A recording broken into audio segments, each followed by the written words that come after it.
économique, ce qui a de fortes malheureuses conséquences sur le social des Béninois.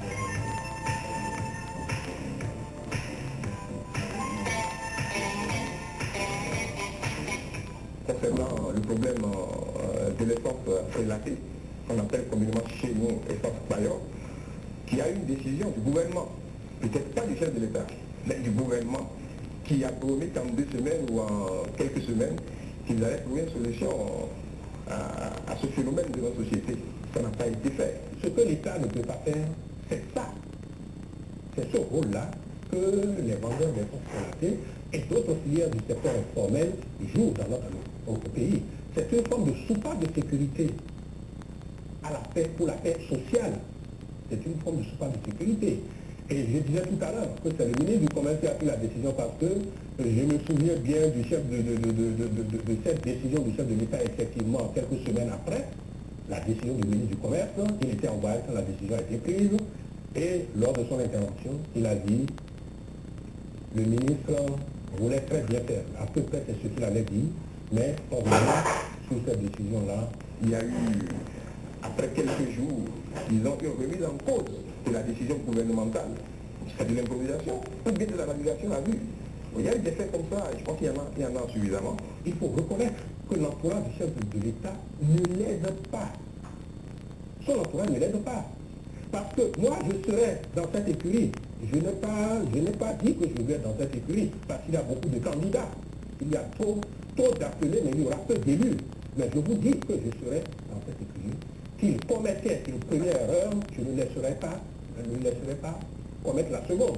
Il fait un premier effet d'annonce, je lui dirais, Monsieur le Président, vous faites fausse route, quoi que cela me coûte.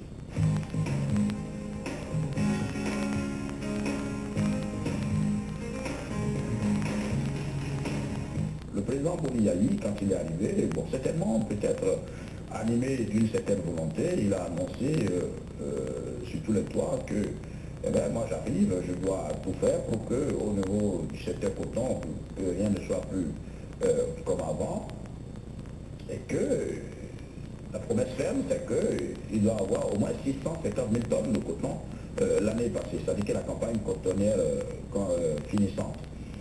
Et au finish, on s'en est retrouvé à 150 000 tonnes. Après le départ du président Soglo, disons il y a plus de 10 ans, cette filière a connu une chute. Le président Mathieu Kérékou devrait remédier à cela, mais ça n'a pas été fait. Il y a toute une mafia autour de la question cotonnière. Et nous sommes complètement tombés.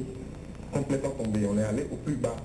Au point où les pays limitrophes, comme le Burkina, le Mali, bon, le Mali n'est pas limitrophe, mais quand même, le Mali est aussi dans la position cotonnière. Et ces pays ont pris le pas sur nous. Quand vous les dirigez, vous devez impérativement tenir compte des données qui sont à votre portée et voir dans la mesure du possible maintenant comment apporter votre touche, ce qui n'a pas été le cas. On nous a d'abord dit que non, il y a un appel d'offres et on a donné le marché à un seul monsieur qui est ou qui serait très proche du chef de l'État compte tenu du rôle qu'il a joué dans la campagne présidentielle pour l'élection du président Boniaï. Après que les autres aient boudé un peu, du coup, on a annoncé encore pour dire que non, ce n'est plus toi, on va ouvrir encore le marché à beaucoup d'autres. Et cette différence d'aller-retour au niveau de la prise des décisions a perturbé fortement la campagne. Je ne suis pas surpris par son résultat. Je le répète, il n'est pas ingénieur agronome.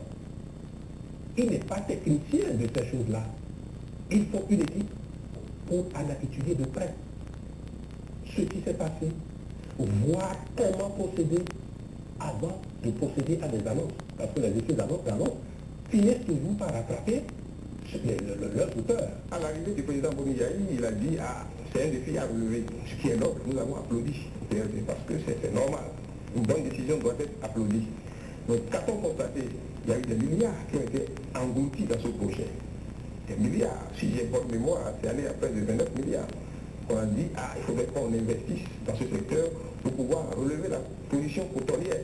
Et les prévisions tablaient sur 600 000 tonnes. 600 000 tonnes, mais au finish, on a eu quoi?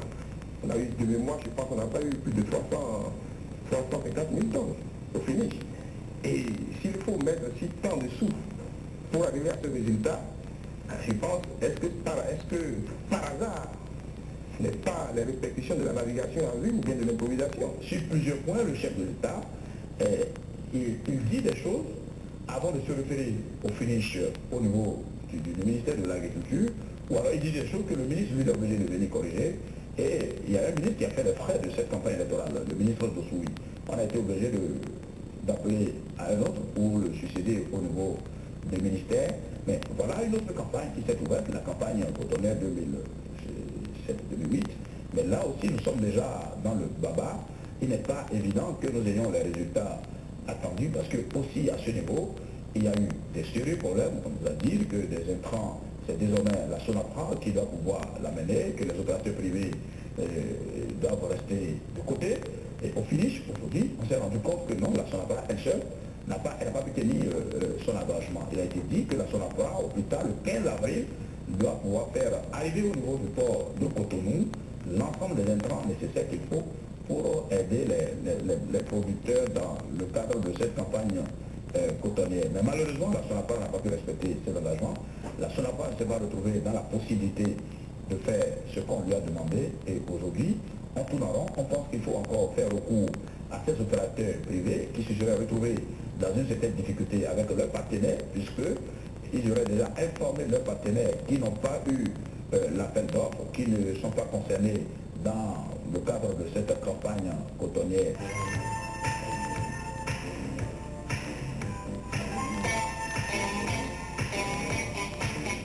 Le peuple n'attend que des actes, rien que des actes, de quoi améliorer ses conditions de vie. Il veut un pays en paix, où il fait bon vivre pour chacun et pour tous.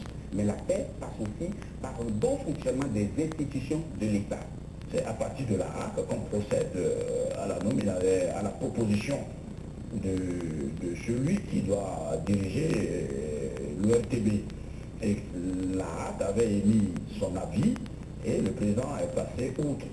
Et au jour d'aujourd'hui, le DG qui est là, et même la manière dont il a passé service, de mémoire d'homme, c'est la première fois qu'un DG est passé service pratiquement dans un salon. La façon dont le chef de l'État a agi est regrettable.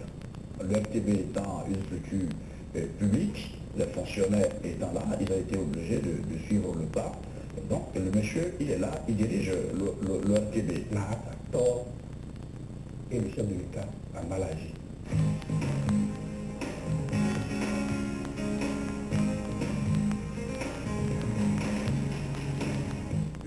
Aujourd'hui, c'est que non seulement on constate qu'il s'emploie chaque jour qui passe à contrôler toutes les institutions de l'État.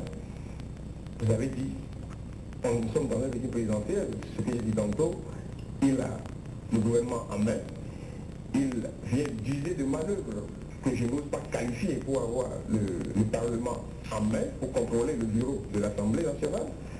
Et prochainement, il va contrôler la Cour constitutionnelle parce qu'il a le pouvoir constitutionnel de désigner 3 des membres de la Cour constitutionnelle et le bureau de l'Assemblée, qu'il contrôle déjà, va désigner les 4 autres membres. Donc il va contrôler de ce fait la Cour constitutionnelle.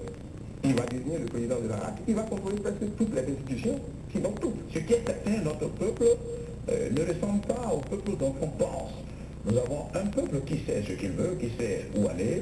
Nous avons un peuple, j'ai dit tantôt, très laborieux. Nous avons un peuple très combattant, un peuple qui ne vous respecte que quand vous prenez en compte les intérêts du pays et les intérêts des populations. Le risque existe que nous soyons dans une démocratie à pensée unique, disons le monolithisme politique.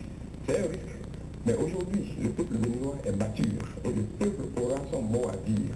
Nous, aujourd'hui, nous allons nous employer à, disons, dénoncer tout ce qui sera vraiment mal fait, tout ce qui constituera des abus de pouvoir. On a commencé par dire qu'il y a déjà abus de majorité à l'Assemblée. On attend de voir les dessous de cette volonté à contrôler la Cour constitutionnelle, à contrôler le bureau de l'Assemblée nationale, à contrôler la régulation au niveau des médias, c'est-à-dire le bureau de la HAC. C'est pour effectivement voir dans la mesure du possible comment mettre la main sur le pays pour les années à venir.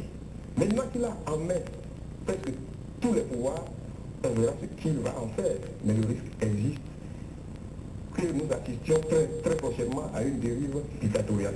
En ce qui nous concerne, au niveau du parti du renouveau démocratique, où nous ne perdons pas de vue tous les discours de cette volonté, des dispositions sont prises au niveau du parti, seront prises au niveau du parti pour contrer toute aventure qui permettrait à une certaine remise en cause, toute aventure qui permettrait à user d'une manière négative le contrôle des institutions, le contrôle de toutes les institutions. C'est l'autre qui a enseigné Montesquieu que quand on a le pouvoir, tout le pouvoir ne peut qu'en abuser.